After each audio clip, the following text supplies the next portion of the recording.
Pukul 6 waktu Indonesia Tengah. RRI menyiarkan Warta Berita.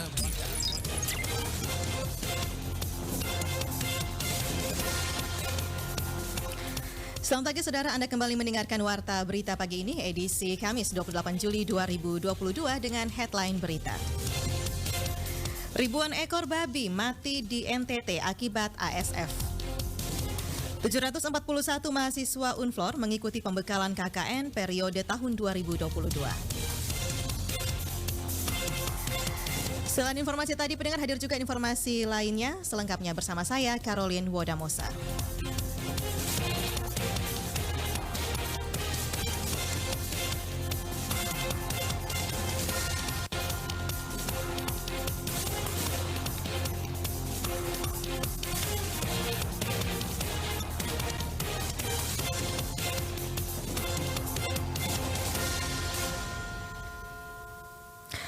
Saudara, Dinas Peternakan Provinsi Nusa Tenggara Timur mencatat hingga saat ini sebanyak 122.000 babi mati akibat serangan virus demam babi Afrika atau African Swine Fever di wilayah tersebut. Laporan selengkapnya dilaporkan Veranda Garus. Jumlah tersebut hanya berasal dari hasil laporan yang terkonfirmasi oleh Dinas Peternakan Nusa Tenggara Timur, sehingga diprediksi kasus ASF bisa lebih dari angka itu. Kasus ASF sendiri tersebar di berbagai provinsi di NTT. Demikian disampaikan Kadis Peternakan NTT, Johanna Lisapli, kepada RRI Rabu kemarin. Dia mengatakan saat ini pemerintah terus melakukan pengembangan sehingga masyarakat boleh menerima atau mendapatkan program bantuan bibit babi dengan harga yang terjangkau. Selanjutnya memberikan edukasi untuk menjaga sanitasi atau kebersihan kandang secara intensif maupun mengeluarkan kebijakan untuk melarang pasokan babi dari luar masuk ke daerah-daerah. Setelah berbagai upaya yang dilakukan, tidak ada lagi laporan kematian babi akibat ASF selama 3 bulan terakhir di tahun 2022.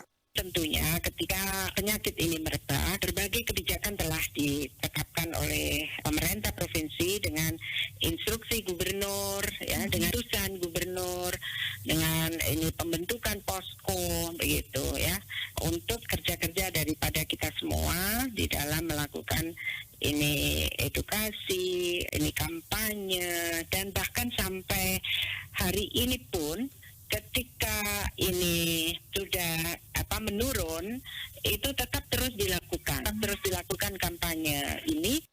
Lanjut Johanna, nilai kerugian akibat kasus itu ditaksir hingga ratusan bahkan miliaran rupiah. Pemerintah telah melakukan berbagai upaya pencegahan dan pengendalian untuk mengatasi penyebaran ASF seperti sosialisasi ke masyarakat peternak agar menghindari persilangan atau perkawinan babi lokal dengan babi dari luar. Tidak hanya itu, ada pun langkah yang harus diperhatikan para peternak, yakni membersihkan babi dan kandang secara rutin, memberikan pakan berkualitas, mencuci peralatan badan dan pakaian, membatasi lalu lintas barang dan hewan serta olahannya, melaporkan babi yang sakit atau mati ke petugas secepatnya, lalu menguburkan babi mati jauh dari kandang. Kami juga ini mendorong ini masyarakat ini ya, swasta yang punya farm kembali bangkit. Nah, oleh karena itu mereka juga segera supaya bisa ini memenuhi kebutuhan. Jangan kemudian kita impor, padahal ini populasi ternak babi kita ini kan cukup, iya. Tapi dengan adanya ini maka berkurang dan masyarakat kan jadi trauma akut. Nah, tapi sekarang sudah mulai bangkit. Itu saja yang artinya kami bisa lihat dari peternakan farm kami ya, banyak permintaan, bahkan daftar antrinya banyak. Saat ini pemerintah provinsi juga berupaya membangkitkan kembali industri peternakan babi di NTT melalui gerakan bertajuk kampanye kesadaran ASF dan penyakit hewan menular lainnya bersama pihak Prisma Indonesia. Langkah ini diharapkan memberikan motivasi bagi masyarakat maupun pelaku usaha untuk kembali mengembangkan peternak babi untuk mendapatkan manfaat secara ekonomi maupun sosial dan budaya. RRI Veranda Garus melaporkan. Sebanyak 741 orang mahasiswa Universitas Flores mengikuti kegiatan pembekalan mahasiswa kuliah kerja nyata atau KKN di Auditorium Ema Gadijo. Selengkapnya pendengar, informasi ini dilaporkan Rovinus Wula.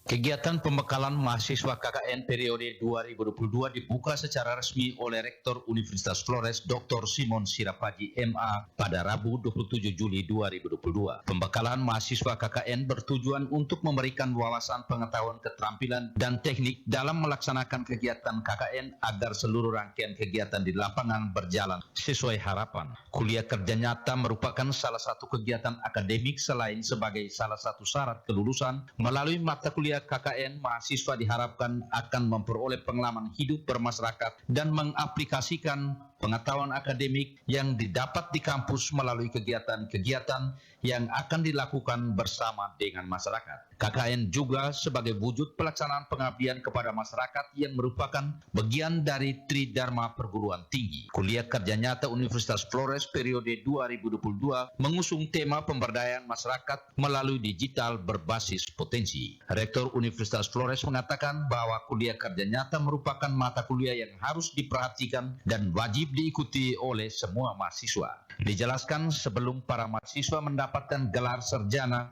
harus menjalani KKN. Kemudian kuliah kerja nyata sedikit berbeda dengan mata kuliah lain karena mata kuliah lain para mahasiswa dapat di kelas, sementara mata kuliah KKN proses belajar mengajar diperoleh para mahasiswa di lapangan di tengah masyarakat. Laksanakan secara lebih baik karena kita mendapat mitra dari pemerintah ini. Kita menjadi mitra dari pemerintah. Jadi nama baik universitas dipertaruhkan. Kalau kita bisa berkarya dengan bagus, nanti selanjutnya akan ada bantuan lagi, kita jadi mitra lagi. Itu bisa nanti sampai sedaratan Polres, semua kabupaten kita yang akan turun itu, sehingga sampai kali itu yang poin-poin penting. Rektor Universitas Flores mengingatkan para mahasiswa KKN harus pandai membawa diri karena sebagai intelektual muda harus tampil di luar sana sehingga jangan sampai masyarakat menilai tidak baik. Sementara visi Universitas Flores mediator budaya sehingga harus bisa mempertemukan budaya akademik di kampus dan budaya lokal di masyarakat. Dan para mahasiswa bukan hanya menerapkan hasil pembelajaran di kampus tetapi sebagai wujud kepedulian mahasiswa dalam bermasyarakat dengan kemampuannya yang sudah dimiliki. Diharapkan para mahasiswa harus mampu bekerja sama dalam tim dalam menggali dan mengembangkan potensi yang ada di desa dan mampu menjawab tantangan permasalahan yang ada di desa itu, tegas Rektor Universitas Flores. Informasi selanjutnya, Saudara, BMKG Nusa Tenggara Timur kembali membuat kegiatan BMKG Go to School dan kali ini dilaksanakan di Kabupaten Sika. Informasi selengkapnya disampaikan Lady Badin. Kegiatan BMKG Go to School yang berlangsung selama 2 hari yakni Rabu 27 Juli 2022 hingga Kamis 28 Juli 2022. Pada hari pertama kemarin BMKG Goes to School berlangsung di 2 lokasi yang berbeda di Kota Maumere, yakni di SMP Negeri 1 Maumere dan SDK Maumere 1 yang diikuti sebanyak 100 orang siswa dari 2 sekolah tersebut. Demikian yang disampaikan oleh Kepala Stasiun Geofisika Kupang, Margiono SSI kepada RRI. Dijelaskan Margiono, adapun tujuan dari kegiatan tersebut adalah untuk memberikan pengetahuan dan pemahaman tentang gempa bumi dan tsunami kepada sekolah dan siswa sekolah, sehingga akan terwujudnya sekolah dan siswa yang siap akan bencana gempa bumi dan tsunami.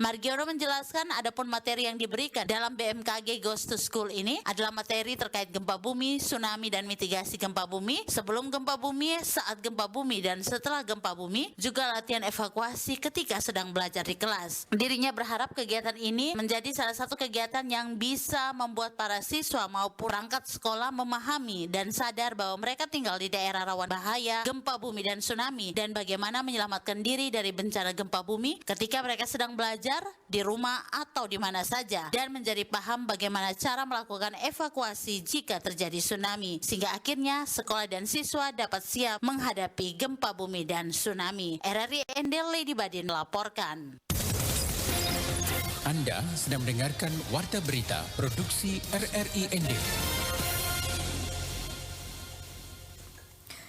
Puncak perayaan Hari Koperasi Nasional ke-75 tahun 2022 tingkat Kabupaten ND berlangsung sederhana dan penuh hikmat, bertempat di halaman kantor Dinas Koperasi dan UKM Kabupaten ND, Jalan Ahmad Yani pada hari Selasa 26 Juli 2022. Informasi selengkapnya dilaporkan oleh Suimam. Acara ini digelar sekaligus dalam rangka memperingati Hari Koperasi Nasional ke-75 tahun 2022 yang jatuh pada tanggal 12 Juli 2022 serta untuk menjalin silaturahmi antar pelaku koperasi di Kabupaten ND. Peringatan Hari Koperasi Nasional tahun 2022 mengangkat tema Transformasi Koperasi untuk Ekonomi Berkelanjutan yang merupakan perwujudan dari upaya koperasi bertransformasi dari citra model lama dan konvensional menjadi model baru dan profesional. Bupati ND Dr. Randus Haji Jafar Haji Ahmad MM saat membacakan pidato tertulis, Menteri Koperasi dan Usaha Kecil dan Menengah RI Teten Masduki menyampaikan, perekonomian nasional secara bertahap mengalami pertumbuhan positif yang pada tahun 2021 mencapai 3,69% atau lebih baik dibanding tahun 2020 yang mengalami kontraksi di angka 2,7%. Kemudian berlanjut pada kuartal 1 tahun 2022 yakni sebesar 5,1%, di mana capaian ini bahkan lebih tinggi dari negara anggota G20 lainnya termasuk Jerman dan Tiongkok. Dengan mengusung tema Recovery Together, Recovery Sanger, Indonesia mengajak seluruh negara sahabat khususnya yang tergabung dalam G20 untuk pulih dan bangkit. Ulangi bangkit bersama dalam menghadapi berbagai tantangan, baik pandemi ekonomi maupun krisis pangan yang saat ini menjadi ancaman global. Lebih lanjut, Bupati Jafar, Kementerian Koperasi dan UKM mendukung penuh agenda penguatan ekonomi, khususnya oleh koperasi dan UKM. Fokus pemberdayaan koperasi saat ini menyasar sektor real sebagai sektor yang memiliki koefisien tumbuh tinggi dan potensi nilai tambah yang besar sejalan dengan program yang tertuang dalam Peraturan Presiden Nomor 18 Tahun 2022 tentang Rencana Pembangunan Jangka Menengah Nasional tahun 2020-2024. Saat ini dikembangkan kooperasi petani dan nelayan berbasis koperasi pengembangan koperasi pangan juga guna mendukung kemandirian pangan nasional berbasis keunggulan komoditas lokal. Pada kesempatan itu Bupati ND Dr. Randus Haji Jafar Haji Ahmad MM menyerahkan SK Badan Hukum untuk 4 koperasi yakni KSP Kopdit Samaria Kecamatan ND Tengah, KSP Pamanua Desa Mbotu Tenda Kecamatan ND, KSP Atesa Mapawe Desa Woropapa Kecamatan ND, dan Koperasi Konsumen Anggur Merah Kelurahan Kota Ratu Kecamatan ND Utara. Selain itu, Bupati Jafar Ahmad juga menyerahkan sertifikat kesehatan koperasi untuk 4 koperasi dengan kategori sehat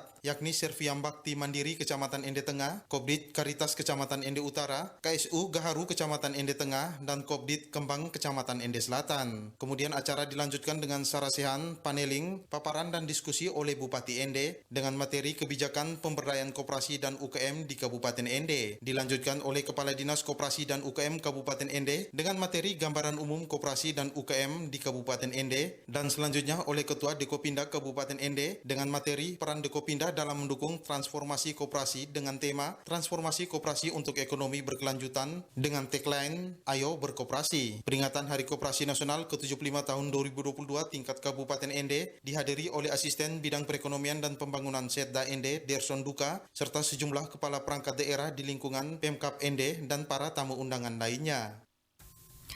Berita terakhir, Saudara, UPTD BLK Dinas Tenaga Kerja, Transmigrasi Koperasi dan UMKM Kabupaten Manggarai Barat melaksanakan pelatihan berbasis kompetensi PBK di UPTD BLK Manggarai Barat. Selengkapnya, laporan Asti Dohu dari Labuan Bajo.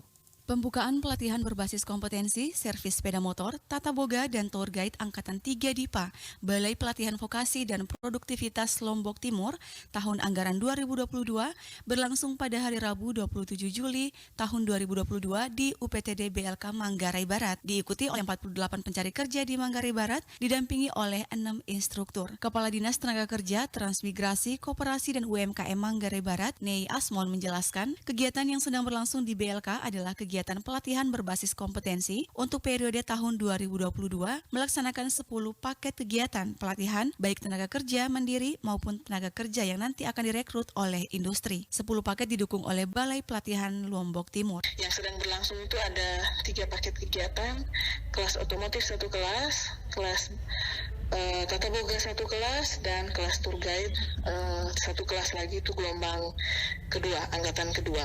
Nei menerangkan setiap tahunnya Manggarai Barat melakukan pelatihan BLK dengan tujuan semua anak-anak Manggarai Barat diprioritaskan bagi yang belum bekerja sehingga mereka mempunyai kompetensi atau skill lebih karena kebutuhan pasar kerja di Labuan Bajo harus mempunyai skill khusus. Tergantung permintaan. Jadi sebelum kami memilih paket kegiatan, kami melakukan assessment dengan industri atau pasar kerja Labuan Bajo. Karena memang prioritas peruntukannya untuk menjawab kebutuhan pasar kerja di Labuan Bajo secara khusus. Sehingga semua jenis paket pelatihannya itu sesuai kebutuhan. Seperti misalnya untuk industri pariwisata itu tour guide masih dibutuhkan, untuk perhotelan seperti F&B, tata boga itu masih sangat dibutuhkan. Terus untuk beberapa industri juga seperti misalnya barista itu banyak yang request, dan minat anak-anak pencari kerja Manggarai Barat itu cukup tinggi karena untuk yang pelatihan beberapa waktu yang lalu sudah banyak yang terserap di industri seperti barista, sudah berapa anak-anak yang lulusan BLK yang sudah bekerja di beberapa hotel dan beberapa cafe shop yang ada di Labuan Bajo, sedangkan yang lainnya sudah membuka usaha sendiri. Sementara itu Benedictus Boni, salah satu peserta pelatihan kelas otomotif, berharap dapat mengikuti kegiatan sampai selesai dan ingin mendapatkan perubahan dalam hidup. Tetapi paling tidak saya punya harapan besar bahwa saya dapat mengikuti pelatihan ini dari hari pertama ini sampai selesainya nanti, sehingga saya bisa mendapatkan ilmu yang baru. Astidohu, RRI SP Labuan Bajo melaporkan. Saudara, informasi tadi mengakhiri kebersamaan kita dalam Warta Berita Daerah pagi ini. Mewakili kerabat kerja yang bertugas, saya Caroline Wadamosa. Terima kasih dan selamat pagi.